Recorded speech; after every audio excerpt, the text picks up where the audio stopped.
Hi y'all, I'm Snow White and welcome back to Snow White and the Seven Does podcast. I am so passionate and so excited about today's episode. I've been indulging myself in the works of Albert Einstein because what a wise guy, what a philosophical man, what a spiritual man. Like, what? Like, I love when science ties in with my foo-foo woo-woo. Like, it feels so good. Today we're talking about Einstein's relativity. Einstein's theory of relativity. Well, I want you to understand about what a theory is before we get started. In science, a theory, it's not just a guess, it's the highest level of explanation. It's supported by tons of experimental evidence. This theory of relativity has passed every single experiment and observation test for the past 100 years. So, in everyday life, our human experience, time seems pretty linear.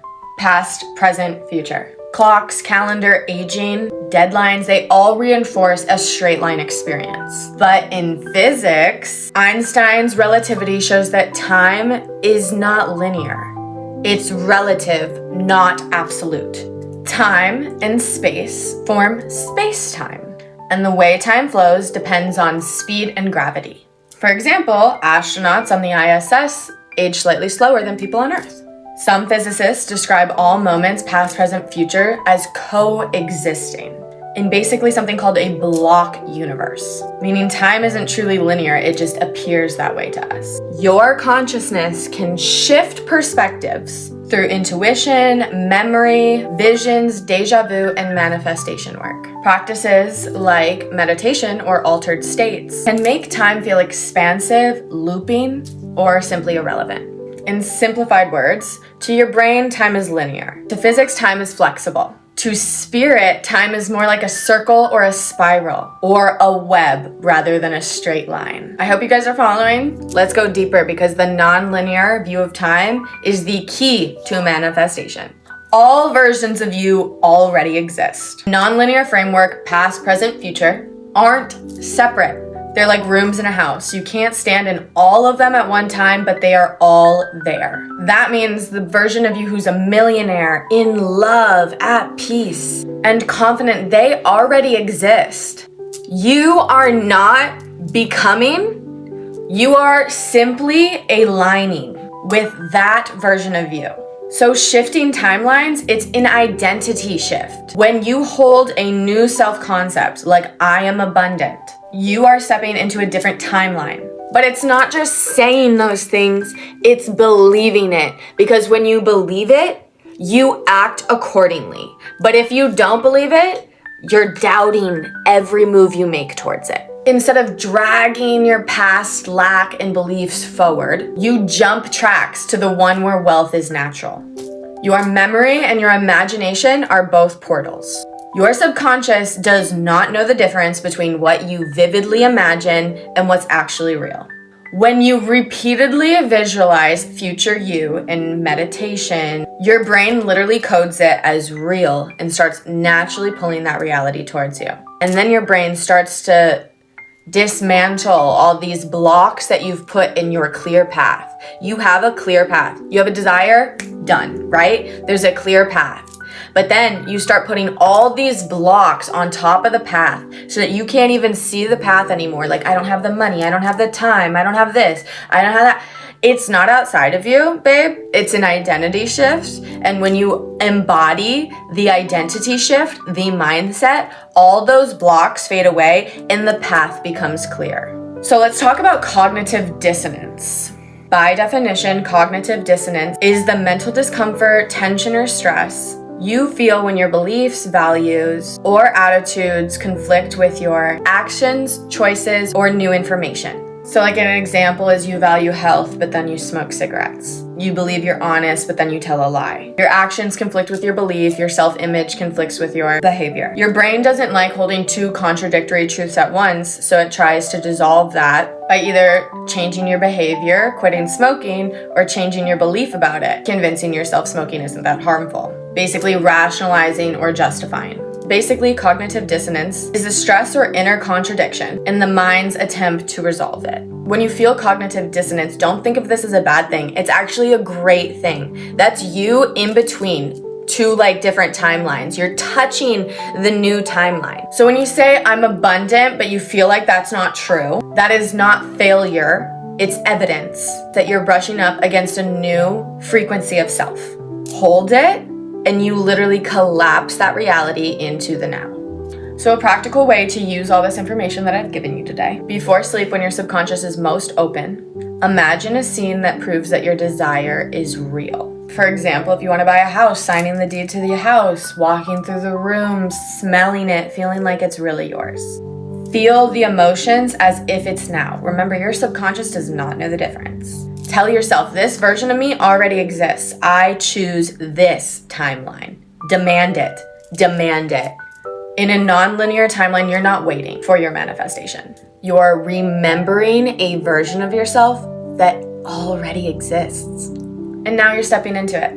So to break things down super uber clearly so that you guys truly get it and walk away literally already shifted into that reality that you desire. If time isn't a straight line, then your future self, it's not that far away. It's already here in another version of reality. Manifestation is about shifting into alignment with that version of you, embodying it, walking it, talking it, having a day like that version of you. All versions of you exist simultaneously. The millionaire you, the confident you, the healed you, they're already here.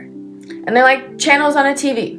You don't create them, you tune into them. So in meditation, you come to one mind. You've got 7 chakras in your body. There's 7 energy centers in your body. There's also 3 above your head, 1 below. I've talked about those before. They're literally crazy. Okay? The ones in your body, though, are your third eye, for instance, is your higher self. Your intuition, your higher self. Your crown is God. Your crown is your connection to God, life force. Everything, everyone creates God. We all are a piece of God. We're all tapped into God. We all have the same wisdom when we want to receive it. It's all within every single one of us.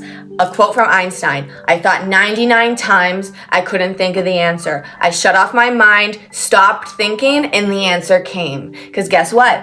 Some of the answers you don't have. Some of the answers only God has. And if you choose to believe in God and have faith in God and say, yeah, I trust in you, I surrender to you, He's going to show up for you. And it's going to be miraculous. And it's going to be beautiful. You're going to feel whole because you are whole. You're a part of a whole. You're not one little thing separate from everything. You are a part of a whole. So identity it equals the frequency that you tune into. So when you choose a new self-concept, for instance, I am abundant, you're tuning your inner state to that channel. Stay there long enough and the reality matches. So that's where most people mess up.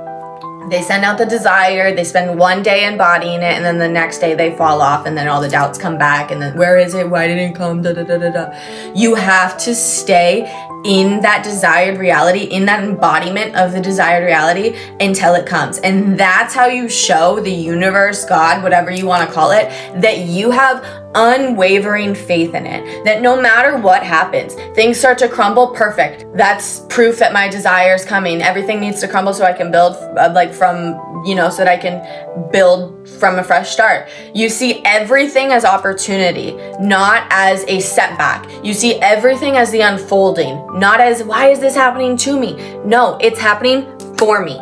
You stay in that embodiment because that person, that abundant version of you, they trust, they have faith. They have unwavering faith that it already happened.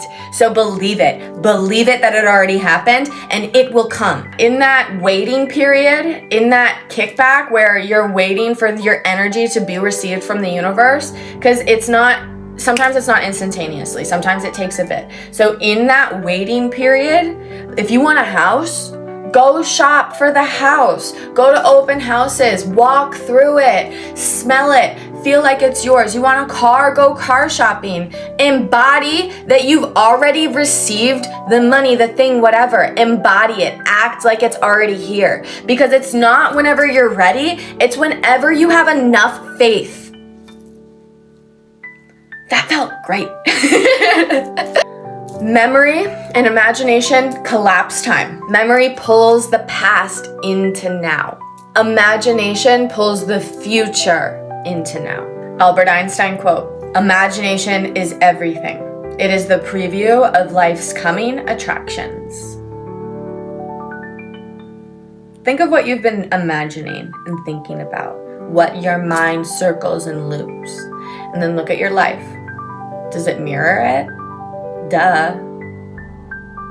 Take responsibility. I know it's hard sometimes to take that accountability for your life. I know it is. Take that accountability, because yesterday was the best time to do it, but today is the second best time. Don't wait till tomorrow.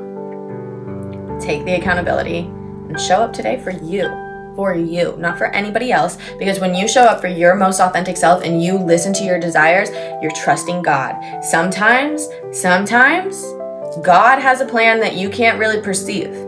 Sometimes when you have a desire in your heart and you think, oh, that's selfish of me to go after my dream of being a musician or a YouTuber or whatever, my family wants me to be a doctor or a lawyer, or this person needs this from me, or this or that or this, I have to, whatever.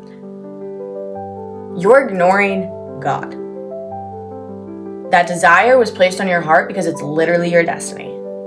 If you follow it, you're going to be the most abundant, most successful, most free version of yourself. So when you're the most abundant, free, successful version of yourself, you can give the most. You can show up the most present. You can be the best version of yourself for all those people that you love. And it's going to positively impact all those people that you love, because now they believe that their desire they can go after. And you're able to show up as your best self, not the version of yourself who's feeling caged, feeling unauthentic, feeling like you have to do things. You literally get to do things. This life is a privilege. It is a joy. It is so that you can have fun. The system has made it seem very concrete and stuck, but it is not. It is not. When you imagine vividly, your subconscious encodes it as truth. It does not know the difference. Cognitive dissonance is literally the bridge. That uncomfortable feeling when your reality doesn't match your affirmations, that is proof that you are brushing up against the new timeline. Hold the new identity when the reality still doesn't show you proof. Hold it, and you literally collapse into it. So don't wait. Embody. I'm Snow White. This is Snow White and the 7 Does podcast. I hope that you enjoyed. If you did, please like, comment, subscribe, and I'll be back for more very soon. Bye, guys.